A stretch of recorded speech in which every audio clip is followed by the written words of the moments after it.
Let go.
What's up, everybody?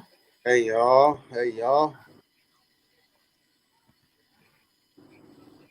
What's up, man? What's going on with the laptop, guys? Hey, what is up with the 49ers Round Check? We are back with another episode. We got my co-host, Melissa, and we got the 49er King, and we got the OG in the hood, Moses. What's up? What's up? What's up, everyone?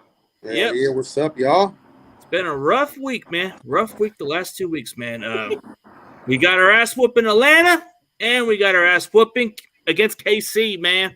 So looking into the bright side, man. Like, I know we didn't get a chance to talk about this, but during this week we acquired Christian McCaffrey. I know there's a lot of you guys that want to discuss this. Before we get to the frustration part, let's talk about the positive side of what we saw from Christian McCaffrey. I see explosiveness. Yeah, I saw some explosiveness, in a running game, catching game. Like, he really made a pretty good impact, for not really knowing too much of the playbook. He really put a good step forward out there, man. So good signs for more things to come like that, man. Because he's gonna get better with the playbook. He's got more time to learn it instead of 2 days last week. So now he's gonna have a whole week. Not that he'll know all of it, or even most of it, but he'll just keep getting better, man. Because we need that extra weapon in the run game and passing game. He's a little quick jitterbuddness. He's Marshall Faulk mixed with Darren Sproles, mixed with a little Frank Gore. You know what I'm saying? A little bit of Debo. He's all those guys wrapped into one. So, we have a gift like that. So we just got to continue to use him as often, So I want him to be out there more than 20 plays. So, regardless of his injury history and all that. So, like I said, I think he did pretty good. I give him a B-. B- Okay. B for boy. Yes, sir. Okay, sounds reasonable. But as far as this acquiring, it just caught me by surprise because I know a couple of content creators were talking about how maybe what do you think of the possibility? And I'm like thinking, dude, this is a long shot. I'm not even thinking about this. Like, I just thought maybe it was just fantasy wise because a lot of our fan base were like talking about, hey, let's get McCaffrey and our offense will be fine. But have you seen how that offense just looked even with McCaffrey? But I still think, the link it. Hold on a second. Let me send it again. Give me a second, guys. You guys can discuss about the McCaffrey, and I'll be right back. But let's go on to what OG and Melissa got to say, and then let me get David on. I guess he didn't get the link. Moses? Yeah, what I think about the acquiring, I like it. We need an explosive back. I think we need more than that. But I see the potential there for, imagine when Debo and McCaffrey are on the same field together in the backfield. Mm-hmm. Heck yeah. I'm personally in love with this trade. I'm a little miffed that we gave up a 5th round pick because that's kind of like been our golden ticket round for the 2024 draft. But most of our 2nd and 3rd round picks and 4th round picks haven't really hit. I mean, people are really whining about it, but do we really need more Dante Pettis's and Trey Sermons that you're to trade up for and guys that aren't going to even be here in 2 or 3 years? So Christian McCaffrey kind of proved yesterday, I think, 3 of his passes were all like first downs. Like his first 3 plays were all first downs. I gotta give him credit. He And we came in haven't when had he came we in haven't off had that spark in so long, and that was him being limited and flying out to the West Coast and everything else. So I have hope, and I like that he doesn't have any major injuries under his belt. But at the same time, I still worry about Shanahan not using what we actually have on this roster. So All right. I'm timidly hopeful. Well, I see it late in the party, man. My boy Dion's in the building, but we're waiting for Mr. David. I'm new in the building. Yeah, I mean, I see the explosiveness. I mean, it kind of reminded me of the Raheem Mostert days. I mean, to be fair, McCaffrey has the natural talent. Like, he comes from an NFL bloodline, the DNA. It's in his genes to succeed. I mean, I know part of his talent is premium because it's rare. Like, have you ever seen running backs of this era that can go for 1,000 yards and 1,000 yards rushing in the same season? Nope. Roger Craig was the first to ever do it. Marshall Faulk, then him. So I guess you could say it did take a lot to get a premium. You know, one thing I didn't like is the comparison with McCaffrey and Roger Craig. That's a far reach. He hasn't reached that potential. He hasn't reached that milestone yet. Well, so let everybody calm down on that. Well, 2019 he did, but it was just in a weaker era, if I'm being honest. Yeah, true. Yeah, Craig played in a lot harder era, man. He played in an era where all these defenseless receivers, and if you sneeze on the quarterback, you get a flag. Roger Craig played when football was football. When you get hit in the mouth and get up and have a broken nose, go to the sideline, get that shit taped up, get right back on the field. But that's also why I never actually compare anyone to previous generations. It's not fair to compare the two. It's disrespectful to who played before, and it's downright insulting to put someone of this new era with all the leagues being, trying to avoid injuries to then say that they're on the same level as those guys, because those guys played in a much different era. It's like you can't compare LeBron to Michael Jordan. You can't compare the guys hitting home runs now to like the Mantles and the Babe Ruths of yesteryear. It's just it's insulting to do so. I love when people try to compare LeBron to Jordan. I laugh in their face. I'm a diehard Bulls fan. I've been a Bulls fan since the 80s because of Michael Jordan, and I love Mike. But Crazy thing is, you get my point, though. You really can't compare the eras. Like it's completely so different. Yeah, like basketball now, man, they're playing soft. These cats wouldn't last. LeBron wouldn't last 5 minutes. Think about it like this.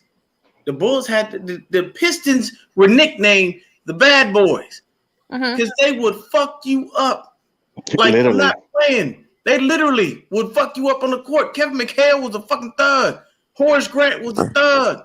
Like they had goons on the squad that literally protected the players. Like Steph Curry back in the day. If somebody would have fouled him hard, it would have been all out brawl on the court. Because they would have been like, nah, you ain't touching Steph. Don't do that. But Dion, what makes me laugh though about LeBron though, wasn't he the one that started that load management stuff where they sit on the bench and wait for the playoffs? No, that was Kawhi Leonard. Kawhi Leonard, Spurs. But I remember for LeBron, and it makes me laugh when people try to call him like the GOAT of basketball, the GOAT of all GOATs. That he started that floppy shit. LeBrick. No. But me and Antonio had a different comparison of McCaffrey. So Antonio called him the white Marshall Faulk. Yeah, that's actually not. No, that's actually not bad. That's a solid comparison. I was saying. Hey, Dion, you gotta admit the one that Dion, you gotta admit the one that irritated you the most, the one that really talked a lot was Larry Bird. I hated Larry Bird. I hated him with a passion. The one thing I would say about Larry Bird though, if I ever need a 3-pointer, that motherfucker was money every single time. Larry and Reggie Miller. He literally told you what he was gonna do, and he still couldn't stop it. Yeah, Larry was an asshole, but he was a baller. He was a baller. If I needed to transfer with a 3-point, it would be Ray Allen, man. Clutch. On a side note, Mac Jones has been benched Zappy came in the game, and Zappy automatically just threw a touchdown. What? Hey, guess what? Matt Ryan got benched. Matt Ryan got benched by Sam Ellinger. Zapped it. Yeah, Zappy out there zapping them, man. They love that kid. And hey, this just goes to show it doesn't matter if you're a first-round pick. You can be benched if you're not performing. And you know Bill Belichick, he can give two fucks how he wins. He just wants to win. And if he wins tonight, he moves into second place for most wins all time by a head coach. But if Zappy would have won against the Packers during that injury, man, why would they? Dude, I think Hoyer should be already cut by the Patriots, bro. You don't have no business being in the quarterback room no more. I mean, hey, look, I'm not going to bullshit you. I'll hang around for a couple $1 million and do nothing. I'll get your water. I'll make sure you don't get no sweat in your eyes. Shit. I'll take it. That ring, I guess. Wasn't that also the Packers' last win? Yeah. They've been on a losing streak like no other since the Giants, the Jets, and the Commanders. Okay, so let me ask you guys a question. Let's see, hypothetically, since some of you guys are not on the Jimmy board, would you guys be okay with Brock Purdy? Can we get David and Dion's thoughts about the CMC trade before we move on? Go ahead, Dave. Let me turn that down. Well, I honestly was on the fence about it because of his injury history. Y'all see the old school starter Niners gear here. I used to have that. But my heater, I have to clean my heat exchanger out before I turn it on, so it's not on right now. So don't mind the coat. But so I was on the fence because of his injury history. But you look at what he's capable of doing, and the more I think about it, the more I like it, because we don't have to use him like Carolina did. Carolina, he was the workhorse. They were riding him. He was carrying the offense. And when it comes to here, he doesn't have to do that. We have Debo, we have Ayuk, we have Kittle, we have a stable of running backs to help offset the load that he's taking. I mean, we're going to see Shanahan draw up plays for this guy. We're going to see him line up in the slot. We're going to see him, this brings a whole new dimension to Jimmy's check downs, right? And that's what I'm looking forward to, because Jimmy throws a lot of check downs, and most of the time they do what they can with it, but this guy is going to be able to do a lot more with it. So, as we go, I'm really liking the trade. Not bad. And 62 total yards with 10 touches and 18 snaps. That's for a guy coming off of just 2 days with the team. And one half practice. I think he showed up Friday. I don't even know if he got a full practice in. Nah, he probably got a walkthrough or something like that, but still learned the playbook. So, Dion, what's your thoughts of it, man? I like the trade. I always said to see him in Shanahan's offense would be something to definitely witness in person. For the limited amount of touches that he had, he actually did fantastic. He caught both the passes that were thrown to him. All of his runs were pretty good. I think he only had one time where he was stopped for no gain. But I like them all together, man. And honestly, I think that, we're going to start going to him more. And I think that next year, you don't see a Jeff Wilson Jr. again. You know what I mean? Like, certain guys are going to wind up losing jobs because he's there. And I do believe that next week you're going to see a heavy dose of Christian McCaffrey. And I think we get back to what we should be doing, which is running the ball, because we've lost these last two games because we've had to force 10 to throw more than we have to run. So I like the trade. I like what he did in the short span of time that he was there. It's good that they gave him simple stuff just to do.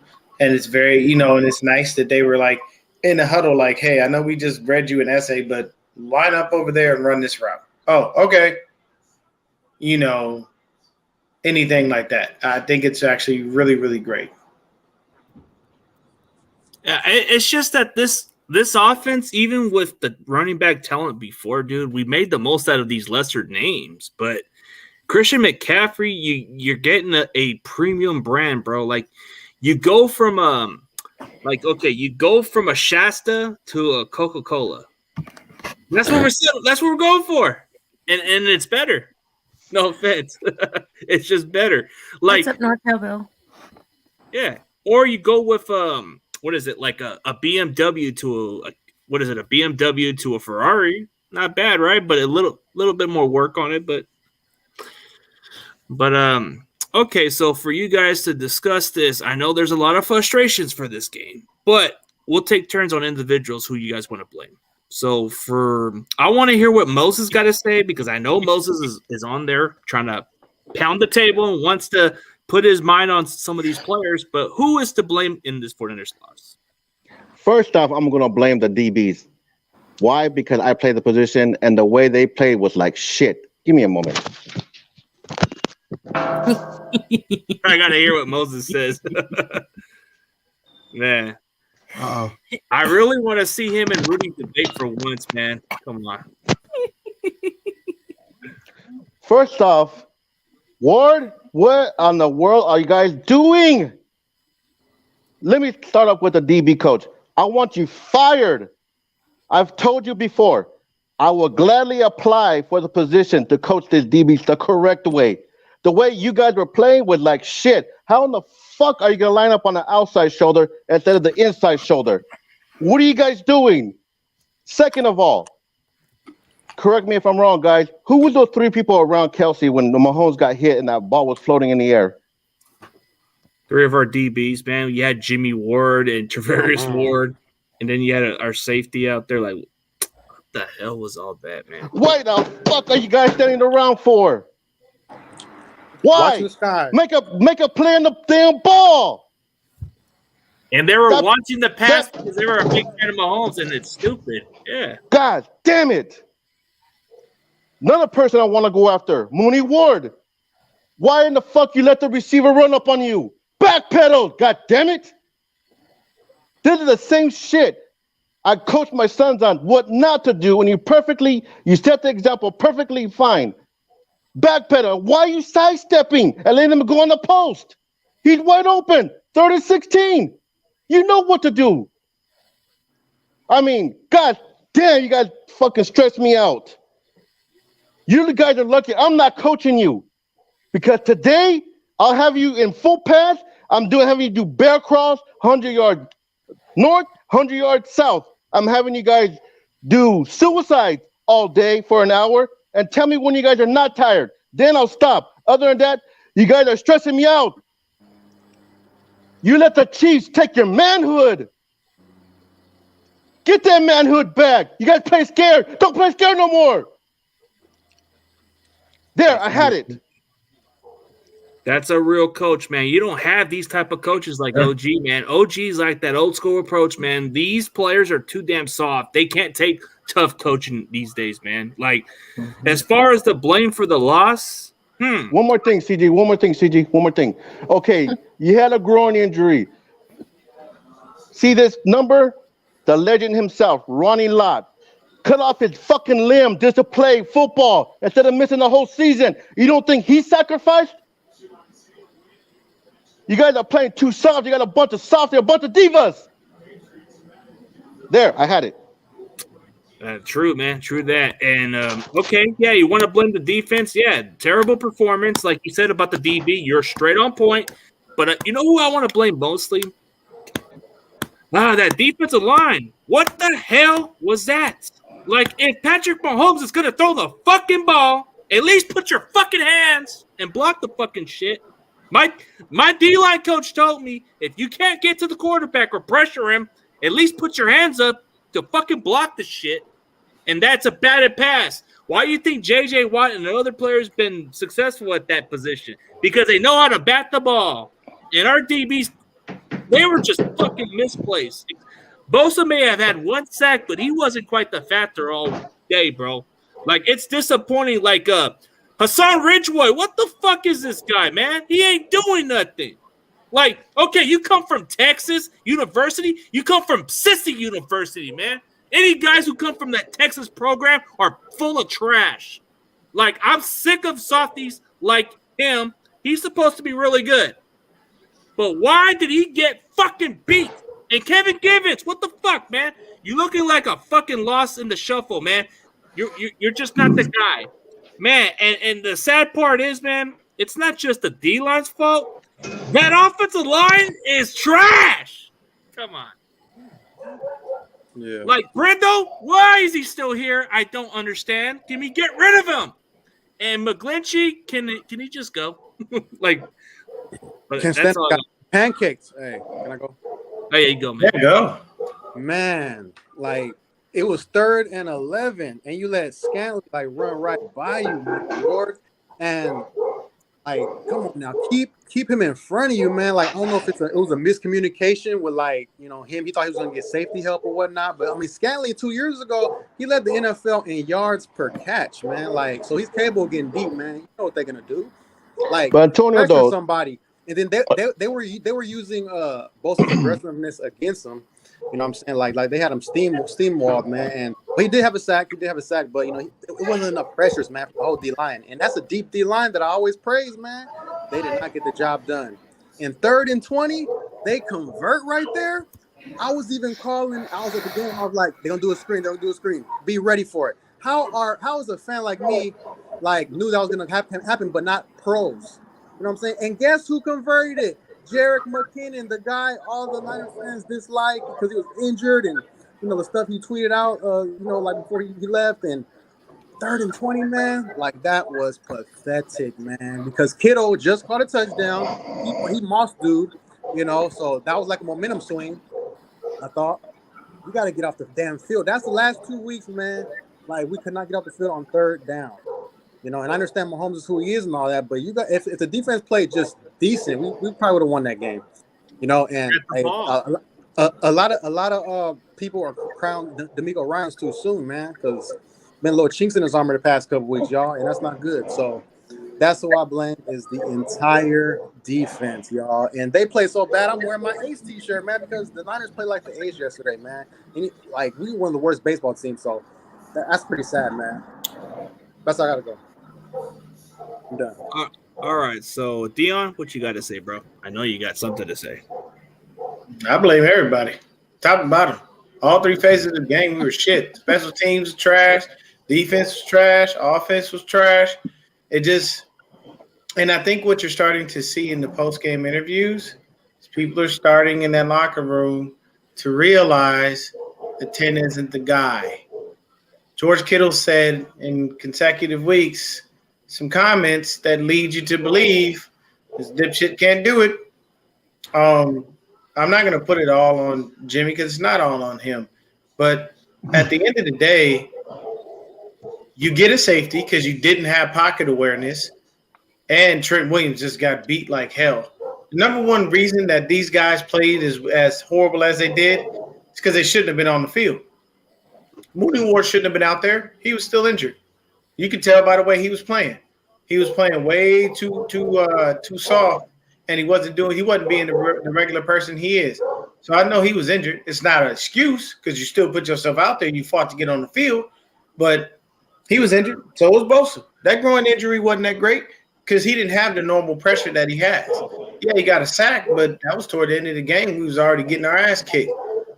Trent Williams, that high ankle sprain wasn't healed fully because if it was, he wouldn't have got beat like he did when Jimmy got that safety. It's on both of them. It's on Williams and it's on Jimmy because they should have, Jimmy, you got to have pocket awareness, especially being in the fucking end zone. After you pulled the Dan Orlovsky, a couple weeks ago, you definitely should have been more smart about that. But it just was a situation, man, where things just did not go right. And, Did you have to bring up the pick 8? Unfortunately, it is what it is. I didn't want to, but it happens. And then the other thing is, it's the sad part about it, guys, is with Kyle, we can be as mad as we want, but unfortunately, Jed York has committed to him for 6 more years, and I have no idea why, because any other head coach with his current record and with everything going on that he has would have been fired. I'm sorry. You've been here 6 years. We have no Super Bowls. We have 2 NFC championships and one Super Bowl appearance. We got comfortable against Patrick fucking Mahomes, by the way. So me, I just it was a whole team effort to lose. And yes, we do have a bunch of chumps. I remember when last year when they were talking about, we don't need to be yelled at and we can just talk to each other and get our point across. Somebody needs to rip y'all a brand new asshole. You know why? Because you motherfuckers obviously ain't listening when we speaking politely to you. If I tell you to put like this, anybody with a parent, anybody has a parent, OG, if you tell your kids to do something once and they don't do it, doesn't your voice get a little elevated? Nope. For me, if I'm gonna tell my kids to do some shit and they don't listen, my voice might get just a little elevated. But my voice get? Yeah, repeat the question. I thought you said something else. I'm saying you talking to your sons and you like, hey, take that trash out, and they act like they didn't hear you. You're gonna look at them again. I said take the trash out, and then it elevates from there. Yep, it elevates from there. So if I'm sitting in the locker room trying to have a conversation with y'all, and obviously for the last 2 weeks you motherfuckers haven't gotten it, I'm probably gonna yell at you, and that's not cool. So it don't make no sense to me how the fuck these guys are out here acting like fucking pussies and chumps when they just I don't want to be yelled at because it's gonna hurt my feelings. You are a grown ass man playing a gladiator sport. Get your head out of your ass, drop your motherfucking nuts, stop being a bitch about it. I mean, dude, it's just too many softies. Like when I played football, man, there was always that son of that SOB coach that would get on your case, and if you fuck up, he'll pull you to the side and tell you what you did wrong. But if he doesn't see you step up to the performance, he'll just get somebody else out there just to give you a clear message. That's just. You don't get these type of coaches these days because now they complain about, well, this coach is mean. He's an asshole. Oh, he's being hard on me. Like, dude, that's how you're supposed to play. If you fuck up a play, you're going to have to do it right. It's like, dude, somebody's going to have to come at you and give you a fucking taste of reality. My question is where's the captains at to get the huddle up everybody together and start tearing each other's asses? Fred Warner, you need to be a leader, bro. Middle linebackers are leaders. You're supposed to be a voice of the locker room, and I don't see a damn voice from you. And Jimmy Ward, you're a long tenure of this team. You should have the great leadership of a leader, but you don't. Jimmy Garoppolo, you're a quarterback. Quarterbacks have leadership, but you don't have it, bro. You're not Tom Brady, and you never will be Tom Brady, bro. At least Tom Brady doesn't give a shit if he embarrasses his teammate in the sidelines. He wants to give the clear message. We could have Brady. Oops, I didn't say that. Exactly. I mean, man. Well, I'll gladly go into the locker room and start telling people off. I mean, hey, Trent Williams can be the Niners' Suge Knight in there, as big and strong as he is, man. He can bully people, man. Like, he should be the one that tells those DBs off that played so terrible yesterday. In that D line, man. I mean, he played terrible too, but I'm just saying from a leadership standpoint, man, he's one of the guys that could be that guy, along with a Warner, and Jimmy Ward. You know what I'm saying? We missed that Richard Sherman, don't we? Woo. Yeah, and I've always said that Richard Sherman leadership is going to be missing. It's a tough one because he was a voice, he was a well-spoken guy, and people may say, "Oh, he's not the same player like he once was," but he brought a great voice in the locker room. Yeah, man, we missed that guy. Could you imagine what he would have told those DBs? Woo! Now he would have lit them a new one. See, if he would have brought Richard Sherman in just in a advisory role, so to speak, like, hey, sir, come in and talk to these stupid motherfuckers about what they just did, and it would help. You know what I'm saying? I mean, Wait, I'm not understanding this. Might be time to move on from J-Dub with saying that we should have drafted crossover TDP. I have no idea what you mean right here. Can you clarify what you're asking? I think you're talking about Jimmy Ward. Clarify that. I'm not sure what you mean, NorCal Bill. Oh no. What he's trying to say is like we should have moved on from Jimmy Ward since he's kind of like not the same player. He's kind of been injured, but that cross from Maryland, dude. That safety, he was a ball hawker, bro. And we got Ty Davis Price. Oh. We should have got that safety, bro. That dude was a beast, and the Colts got him. I scouted him. I scouted him too. I thought he was going to be. He was a good hitter, bro. Yeah, okay. And one, No, we got it. He explained it. Appreciate you. and one thing you guys said about the DBs, The coach what draft. thing you got to the about the DBs? There were times I had to pull my son to a side and chew him out and see and what the hell he's doing.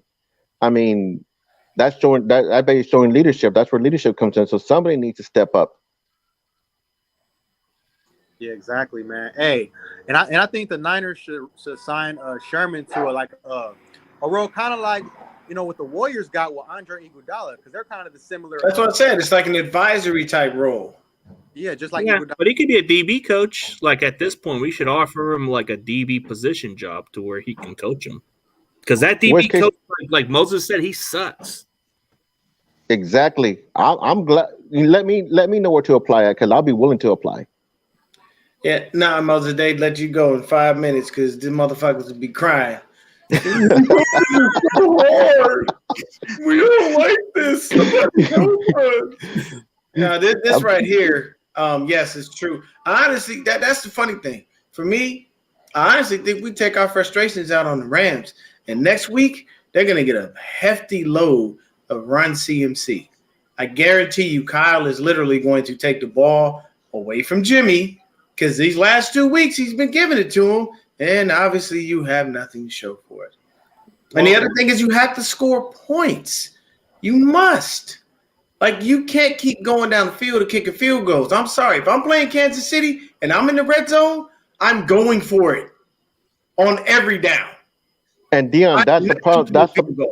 That's the problem I have with the defense, the DBs included. It's like they were playing scared, and it pisses me off. I don't know. It just seemed like it. Yeah, it just I don't know. I don't know what happened, man. But Dave, we didn't get your thoughts, man. What's going on, man? Talk to us, Dave. Our defensive backs beyond Mooney Ward are all question marks, and I don't mean Hufanga. He's good. Gibson's good. Ward, I honestly think he is on a downhill slope right now. But I mean, all our corners, we thought we had cornerback depth, and then Mosley goes down, and then all of a sudden we just get hammered by the Chiefs. I mean, Mosley was pretty good, but I honestly thought we had decent depth, but obviously we don't. And I mean, it might be time. I mean, we're not if they sign Josh Norman, I'm probably gonna have a heart attack. I'm not gonna lie there. But I'm probably gonna throw my TV across the house. We got Dante Johnson. That's the worst problem, dude. And my worst nightmare would realize Dante Johnson's like that growth that the doctor won't take off yet, So I mean, he just doesn't. He's like, it's not cancerous. It's not gonna harm you, so we're just gonna leave it alone. Yeah. Exactly. Like, That's he's not going to hurt you. But are you able to still walk and function normally? Yeah. Okay, we're going to leave it there. No, I want you to remove this shit. Like, I'm tired of seeing it. But, I mean, Lenoir, he's okay. This is only his second season. I can't say he's anything great. He's a pretty good slot. He's good at playing the run. I honestly think Womack's better at coverage, and Moses could probably, elaborate on that. But at this point, we have Jason Verrett trying to work his way back. And I heard he had a setback, but that wasn't from something official. So I'm wondering how far he is along. I haven't seen any videos of him practicing, but Verrett has now become a key to our season, because we need him in there starting. Well, I'll tell you real quick.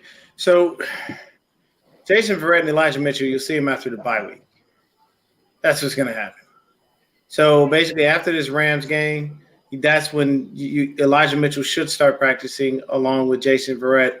He should start practicing. He did have a setback, but the thing was, when everybody got hype about him coming in, I told everybody to pump the brakes, because body language is everything. Mm-hmm. And your body language will give away how you feel and how you're moving. Jason Verrett, in any video I've seen of him this year when he's practicing, looks like it hurts like hell.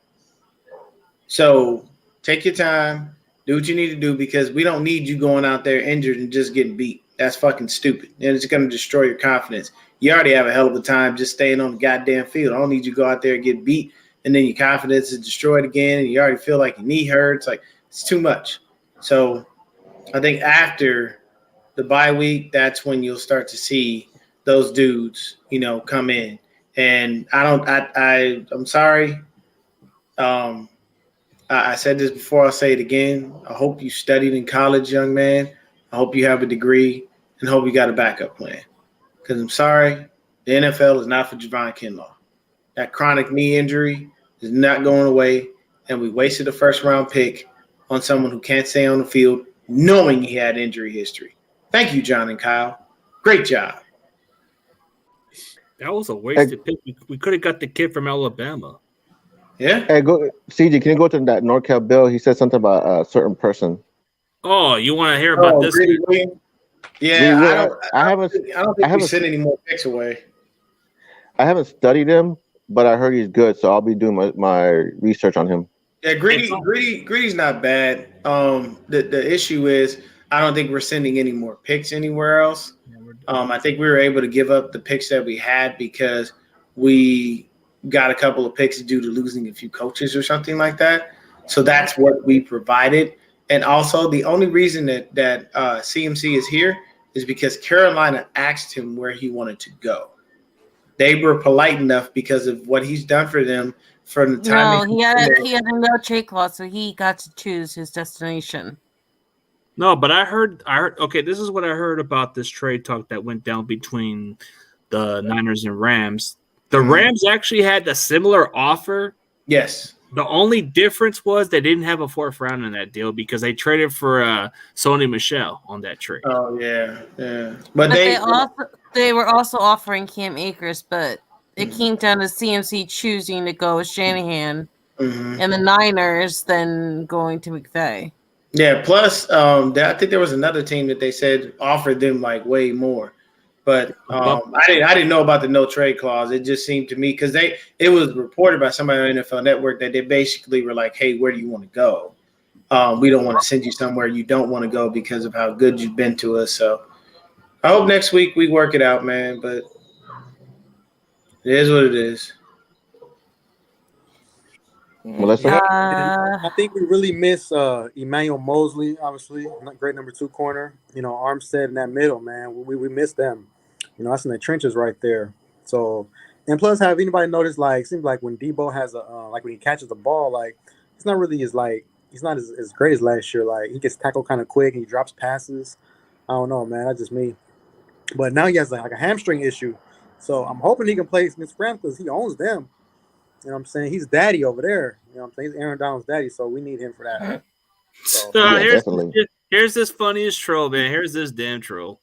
Hey, you know what? That's not going to happen with the Rams. That's for sure. I'll guarantee you that because Stafford's going to throw a pick on that 3rd and 20 or get sacked. Dude, man. Terrible. I wouldn't be talking if your quarterback is not Mahomes. Then you have no room to talk, and you got home. Jim Everett was a joke. Man, your O-line is ass. So we're gonna eat your O-line alive. Now it's nice that redeem week. Yeah, it's nice that you wound up in a situation with Mahomes and whatnot where his O-line protected fairly well. We were only able to get 1 sack, but at the end of the day, the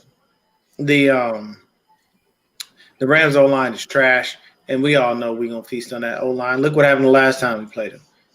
So has anybody forgot to tell the Ram fans that LA don't even want them there?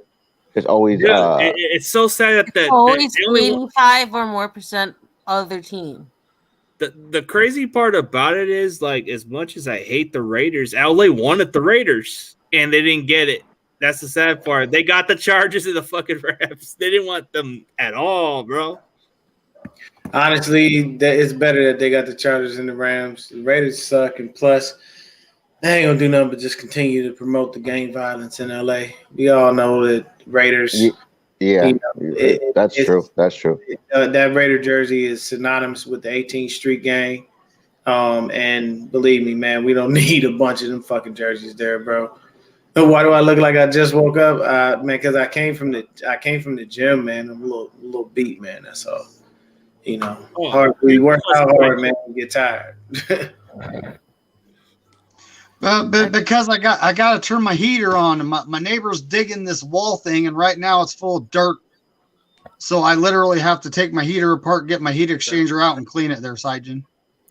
Okay, so do you agree with this Rams fan from what he's saying? It's pretty accurate. Okay, so the Niners play well against the Rams, which is true, but he's upset at the possibility that we could beat them. So it is. He's being realistic. He understands that we whoop their ass every year in and year out. And I mean, I think it's a better game for us to be able to get right. You go into the bye with the W, you feel a little bit better. Everybody gets to rest. You get another week, where guys can come back. You hope to see Elijah Mitchell activated. You hope to see Jason Verrett finally activated, and you start looking at things from a different angle and a different perspective. But I honestly don't know if we're going to have, much to go on for the rest of the season if Jimmy keeps playing like this. Man, Jim Everett is a joke, man. I mean, the 49ers owned him, and then plus Jim Everett choked in the playoffs in a championship game against the Niners.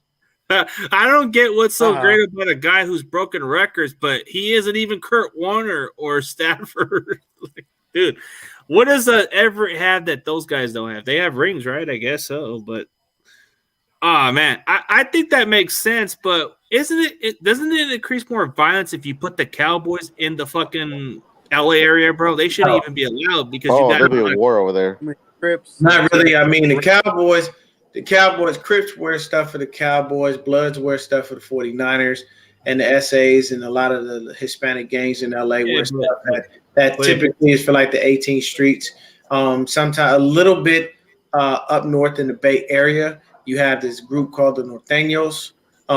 They wear some 49er shit as well. You got the Sureños, different places. So like the gang culture in California is crazy, but nah, man, the Cowboys and 49ers really wouldn't bring a lot of violence. The issue with Raider fans is Raider fans are fucking crazy, man. They got some problems. These motherfuckers, and then Raider fans in general, outside of the gangs, is just fucking insane. I remember literally watching a game when they was still out in Oakland. They was playing at the A Stadium. And there was a fan, I don't know how this happened. He had a seat in the black hole. And I kid you not. What happened? Oh, bro, don't put that A's up there like that, man. They suck ass. They basically they went to commercial, and when after commercial came back, that fan was gone. I don't know what happened to his ass, but I wouldn't have in the black hole for no fucking reason. If they would have told me this is your seat, I'd have been like, I need another seat.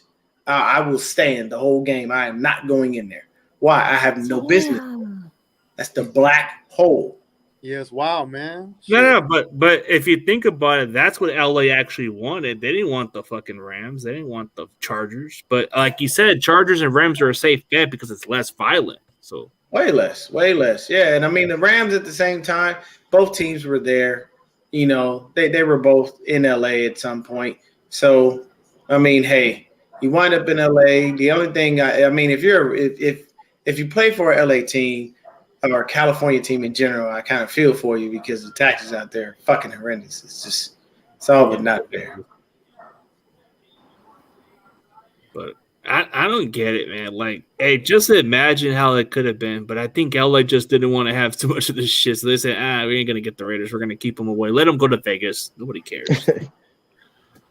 Hey, CJ, hey, guys. I got my dinner ready. I'm just going to get cold, so I'm going to bounce out a little early. Okay. All good, man. All good, man. But for all you guys, if you guys have to go on to your next show, man, just let me know, and then we can end it pretty quickly, man, if you guys want to. Because I know you got another stream with those other guys. So, and one more thing. 49 DB, get your shit together because I will be on your asses next week if you guys don't. Facts, man. All right, so you guys want to end this shortly so you guys can go on to the next stream? No worries, man. I'm not doing anything. But we can go for a little more time, Yeah, we Okay. got a little more time. Yeah. Dion, your Bulls are killing the Celtics, and the worst part is I can't even watch it because I get the New Jersey teams.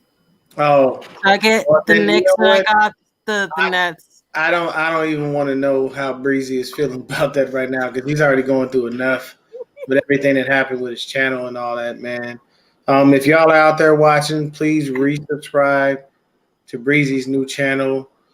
He had some bullshit that went down, man. He got hacked. Somebody took his basically. It's the same 11-year-old who hacked his Instagram account. Yeah, so please resubscribe. Make sure that you tell a friend to tell a friend. We got to get his numbers back up. That man was almost at 5,000 subscribers, and now He just hit 5,000. Yeah. Yeah, he had just hit 5K, man. You And just hit it then, and then just this is what got to happened. start all over. Yeah. I'm trying to reestablish my own channel with just separate like content to where people know this is all interview stuff here in wrestling. So people Yeah, don't it's crazy because it's happened to him. It's happened to Jesse. Did it happen to you too? No.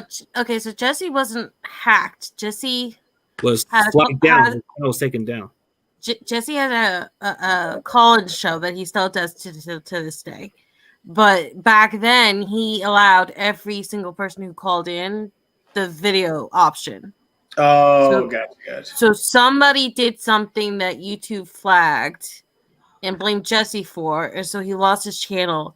And every time he tried to reach out to YouTube, he was ignored. So instead of waiting for the powers to be to hand him back his channel, he just decided to call it quits, come back better than ever, and start the new channel. So that's what happened with Jesse. It's a whole different issue. Yeah, it was because he got flagged down with the channel, and I guess someone showed something inappropriate. Yeah, the porn bomb. Oh, porn bomb. But yeah, that's always how it works. Like you get people to do stupid shit like that, and yeah, now it's a situation where you can't do that. Give me a sec. I'll put it in the chat. I'll put that in the chat. Fable JBC. Let me see if I got you as a wrench too, man. Let me make sure because I got to make sure to check out my mods there too. But attention, everyone. For everybody else, man, if those other guys haven't subscribed my backup channel, I'm trying to reestablish this channel just to get ahead of the game a little bit.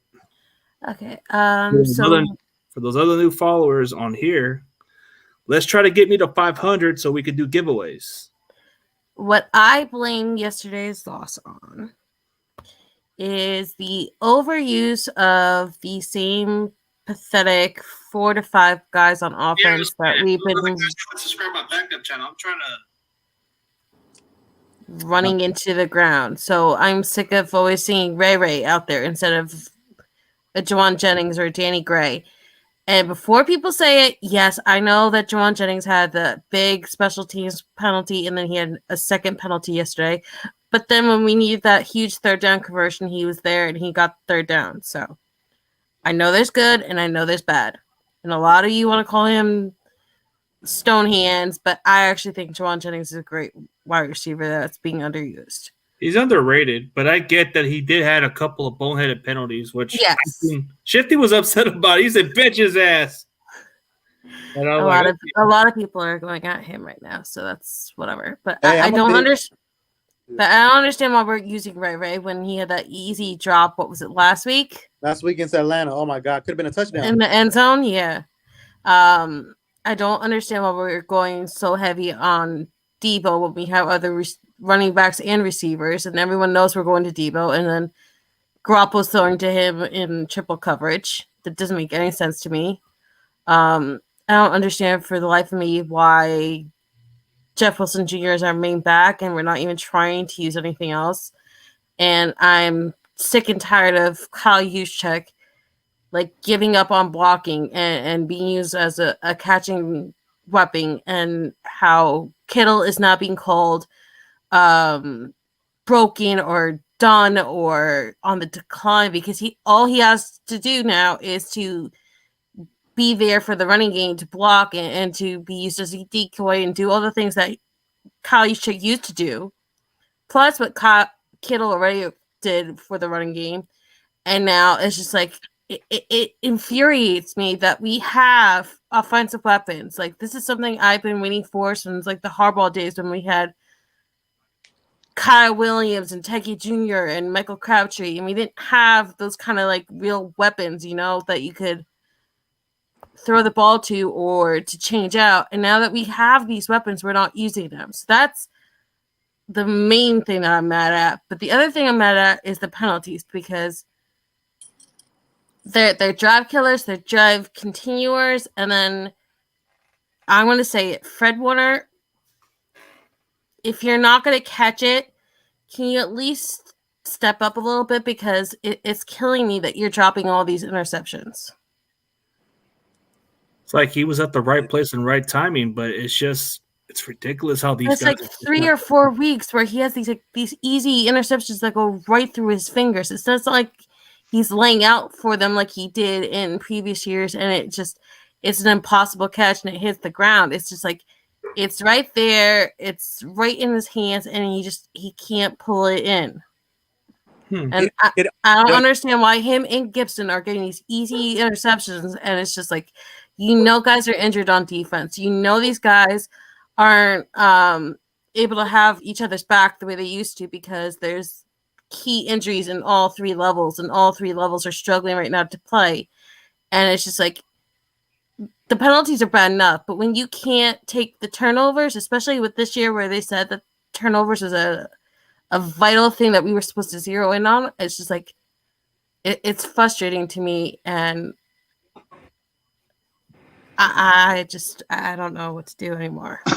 So what do you guys think of 49ers media's thing? Like, he said Ray needs to stop returning the fucking football. I think at this point he needs to play smart football and not return those kicks and get us at bad field position at times, man. Like, I thought at the time when we signed this guy, he was a solid returner, was kind of like in the top 5 as a return man, but he hasn't really paid dividends as much. Like, I'm just disappointed by this signing. Yeah, he's not really that good at returning, but there's not really much we're gonna. He's not that good as a receiver either. Yeah, but I mean, like, he's basically in a situation where, I mean, they're gonna keep him as the return guy because that's all they feel he's good, really good for. He did bail Jimmy out the other day with that touchdown catch, with that shit ball that he threw, but. I'm going to get out of here, guys. I got to do something real quick. But I appreciate y'all, man. Go Niners. And we're going to have to get these lamb chops next week. For sure. You ain't lying. We're going to get the sheep herder boots out, strap them fuckers on. Oh. All right. So he's going to go on to the Can I take 1 minute real quick to say that I've been waiting 4 years for something, and it finally happened yesterday. Okay. So since the creation of National Tight Ends Day, I've been waiting for one thing: George Kittle to have a touchdown on National Tight Ends Day. And for the very first time since its creation, he had a touchdown on National Tight Ends Day. Oh, he sure did. But I waited 4 years for that. Yep, it finally happened. And that was his first touchdown of the year, too. Yeah, man, he mossed that guy, too, man. Like, he threw it up, he jumped up and snatched it. That was great, man. A good spike. Hey, Kittle had 98 yards. Him and Kelsey had the same stat line, 6 for 98. Yeah. Well, George had the touchdown, and Kelsey's just called back due to a penalty. Yeah, so Kittle actually had the better game, I guess. But that was Andy Reid being petty, giving them the same amount of stats. That way it would say that on the tickers all over Twitter. National Tight Ends Day. I like the model of it, but it doesn't seem like Kittle doesn't. I don't know what is it with Kittle. He's kind of like another. Well, the first year, clearly they wanted to show off why they traded for Emmanuel Sanders, so that's why he got that first touchdown, right? Mm-hmm. Yeah. And then the rest of the game, it was the Tevin Coleman game. He had 3-4 touchdowns in that game. And then Mostert had the final touchdown, and we were up 51-13 at the end. And then the second year was that year we went to New England and faced Bill Belichick in COVID year, where what was it? Jeff Wilson Jr. took over and had like 3 touchdowns, and then the following year, George was hurt, so he didn't play on National Tight End Day, and this is the 3rd year that he's played. So, Wow. Interesting. Yeah. But speaking of it, man, like it's just one of those weeks, it's just I don't know, like I guess you can't get upset about the Kansas City game because that's just and we're coming off injury, so it's tough. But you kind of can because I mean the defense is not above being blamed for what they did wrong, right? But at the same time, you think before half and Jimmy throws that dumbass pick in the end zone, and the defense kept them to getting no points on that drive. All right, yeah. And they had that missed field goal, so there was no extra points put on the board. So it's just like at the end of the day, we can't keep expecting this defense to be able to hold off to 10 points or less. And it's just this offense needs to stop being in a rut, and they have to stop, using Christian McCaffrey or the Ty Davis prices and the things that are working, and then they constantly just go back to what they're comfortable with, which is using their few guys, and that's it. And making Jimmy throw for like 40, 50 times is just ridiculous. Is it just me, or does Kyle purposely lose those games, and then when he plays the Rams, we bounce back, and then we come on a winning streak for whatever reason? But we didn't go on a winning streak this past time. I mean, we lost, we beat the Rams, and then we beat the Panthers, and now we've been on a losing streak, right? Yeah, that was the other way around. But I'm saying the final time we played the Rams, we were on a roll. Yeah, seemed like so I think we're gonna win and bounce back against them, man. Hopefully, Debo plays. I wouldn't want to overlook the Rams because they're coming off healthy now. Like, to be fair about this matchup, they're supposed to have Van Jefferson coming off injuries. I think one of their secondaries is coming back from an injury. Troy Hill, the other guy that they just picked up on the trade that used to play for them, he wasn't there the last game, so that's going to be really. But I think what gives us more of the advantage is we got Christian McCaffrey that they had a hard time defending in Debo. So I think if we keep their defense honest and we keep on doing what we do the previous weeks, we should be good against them. But I feel like anytime Stafford throws the fucking ball, we get a pick six. I got a feeling he's going to throw another pick six. Yeah, because that's what he is, man. He's a turnover machine, man. That's what he has for lunch every day, turnovers. Feel me? That's what. But what helped in that game is we had Mosley in that game. We don't have him Mosley anymore, and our entire secondary has issues. But maybe this is a get right game. Maybe with getting somebody like that's in better position. Yeah, like that's just how. Like this is a get right game. Like even when we had Mosley, even at the time, wasn't our other DBs average and not that great, and we still beat the Rams? Like even with freaking what's his name, Josh Norman. Like we even had him. Yeah, we just have to win our division. That's facts. Yeah, dude, that's the difference. Like we're trying too hard. We should have addressed other needs. Like I think we should have went for Gritty Williams, but knowing how it is, I'm just hoping that the McCaffrey pays off. I like McCaffrey. I like the signing. He's kind of outseeding the expectation. Okay, I need to get you guys' opinion on this. Do we see McGlinchey pulled? Because as bad as these other guys are struggling, whether it's due to injury or being rotated or whatever, McGlinchey's pissing me off more than anything. He's my most least liked player on the Niners, McGlinchey. He gets pancaked too much, man. He's not good at all. That was a wasted pick, too. You know what I'm saying? Like, that was a bad draft pick, man. Those Notre Dame guys, I guess they're kind of soft. I mean, Aaron Banks is playing good, though. I don't get why we're constantly switching out Banks and Burford, but then McGlinchey's just allowed to be as awful as he is, and no one's allowed to question him starting just because he's a first-round pick. Just that one misassignment by Burford against the Rams. Now they're doing the stupid rotation. Like, dude, just let Burford let him be the starter. Figure out McGlinchey. Figure out where you can put Brunskill at. But isn't that a dependent position? So things have to be good on his right with McGlinchey, and then things have to be right with the center to his left. So it's just like yeah, he's not used to someone of Aaron Donald's caliber, but at the same time, isn't that really a 3-man issue? So it's not just Burford that's getting turned around. It's coaching, but it's also who he's playing next to that's creating those big gaps where people are running through free and no one's there to clean things up.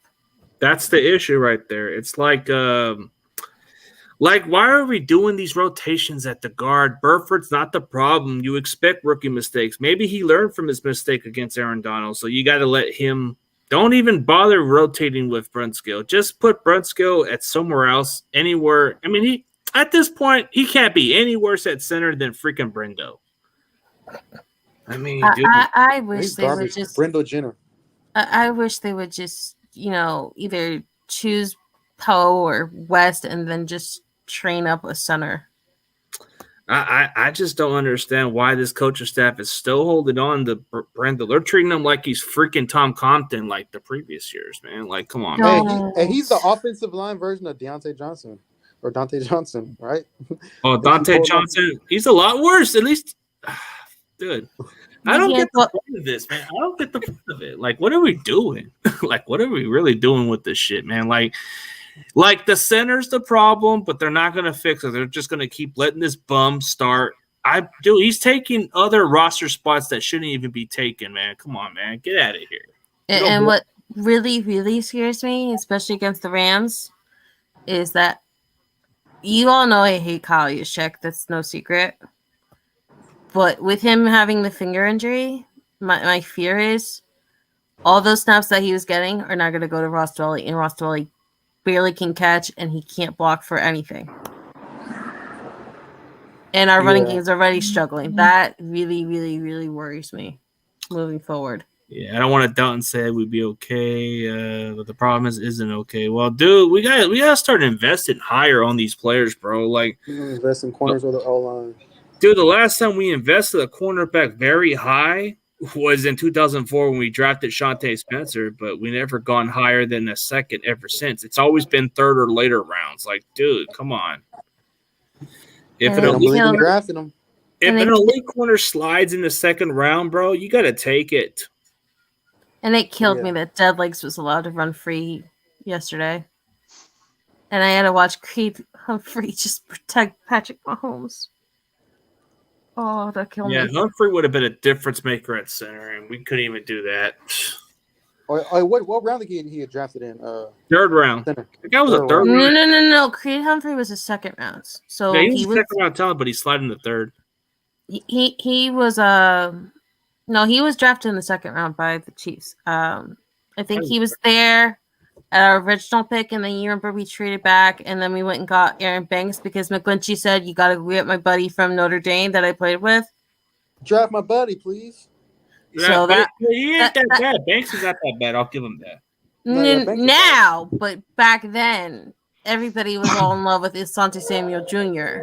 And at the time, I had been complaining about interior offensive line because we had the issue with the right guard, and we had the issue with centers, and Garland and Richburg couldn't stay healthy. So it didn't make sense to me why you didn't get Creed Humphrey, who has experience on all three. Can you go back that one? It said something about my name. Well, he's talking about Dwelley. Like, Dwelley can catch. Like, come on. Like, Charlie Warner's the worst tight end we got. We gave him some deep pass package play, and he couldn't even catch it. At least which one are you giving Charlie Warner crap about? Are you giving him the crap one it was thrown outside when he thought the ball was coming inside, and then he had to convert his body trying to make up for it? Or is it like some other play? Because the other play, correct me if I'm wrong, and I know I'm not like the smartest person when it comes to football, but a lot of that is chemistry, timing, and working with the quarterback. And the quarterback knowing your timing, your exactly where you're going to run the routes, and knowing exactly where your quarterback's going to go with it. And it's not exactly like Jimmy is the best person of where he puts the ball. Because even with someone like Kittle, who's really tall, he still puts it up so high that these guys have to go up for hospital balls. Yeah. So, yeah, you can take pot shots at Charlie Warner and say he's not the best hands or he's not the best catcher, and you know what? It hasn't really worked out for him when he's gotten those chances. But I will take Charlie Warner and his issues with catching and his phenomenal blocking over Ross Dwelly any day. I mean, okay. Well, I don't think that's And he doesn't get stupid penalties on special teams, which Ross Dwelly always does, because he always blocks somebody in the back and does it right in front of a ref, and then there's a huge penalty. Okay. I mean, Yeah, he's not that bad of a receiver, but as far as like Warner, he's a good blocker, but he's not quite a receiver. Like, dude, we gave him some opportunities to catch some passes, and this guy, I mean, in the preseason, I've seen like he's caught some passes here and there. Hey, and I guess he gave you the respect. I guess he just must have misunderstood what you were saying. Okay, but when Charlie Warner was playing with Trey Lance in the preseason against the Raiders and the Chiefs and the Chargers, he was actually coming up clutch whenever the ball was thrown to him. So he's a really young tight end. He hasn't been featured much. And these guys are really trying to make up for Jimmy. And it's not like Jimmy is throwing it perfect. So maybe I'm wrong. Maybe I really want him to succeed. And maybe I'm completely biased. But at the end of the day, I would take Warner over Dwelly any day of the week. Okay. All right. So before we end, you guys want to have a couple more topics, then we can end on a high note. Y'all's probably gonna hit on them, but you know, I mean, I think we're gonna beat the Rams next week. You know, Stafford gonna throw about 2 interceptions. You know, Hufanga will probably get one. Warner, and then left tackle's out for the rest of the year, right?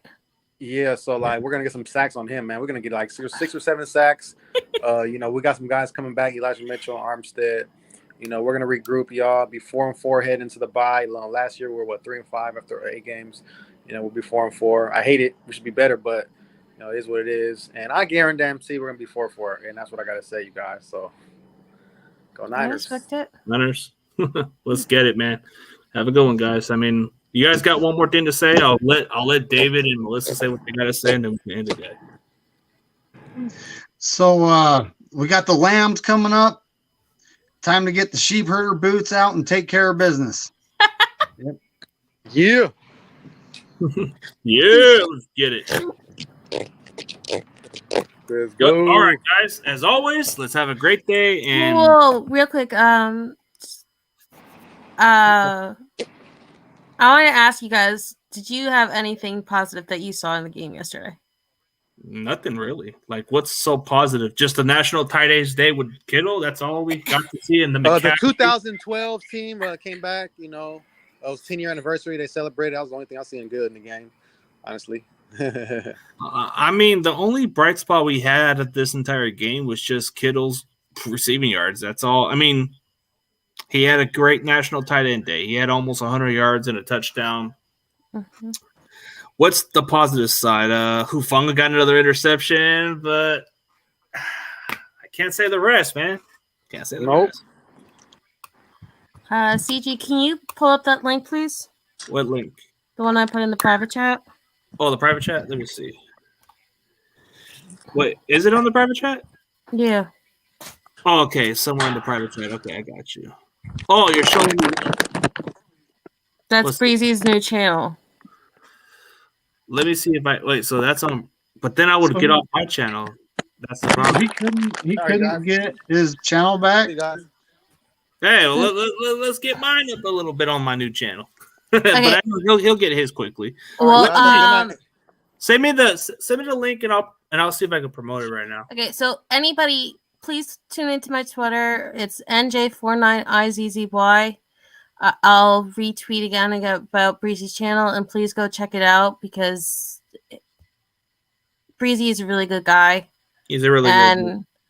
He works really hard on his channel, and it's a crying shame that he lost his page. So please help us try to get him 100 views on his new Wing Breezy show tomorrow at 11 a.m. Eastern Standard Time. That's 9 p.m. for you West Coasters.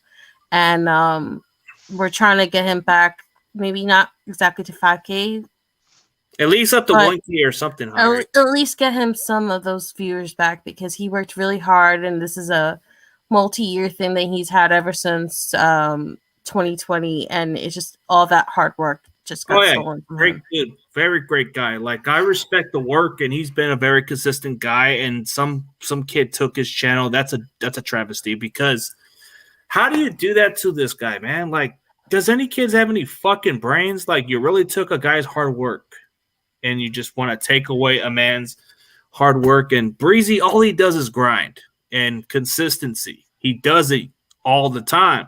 If I had the same amount of half success of what Wayne Breezy does, then I'd be okay. And Breezy wants you to unsub, especially if you're a member, because this kid has a Cash App and he doesn't want your money to go to the wrong person, because he doesn't want anyone to get screwed over, because this kid is also trying to take advantage of that membership.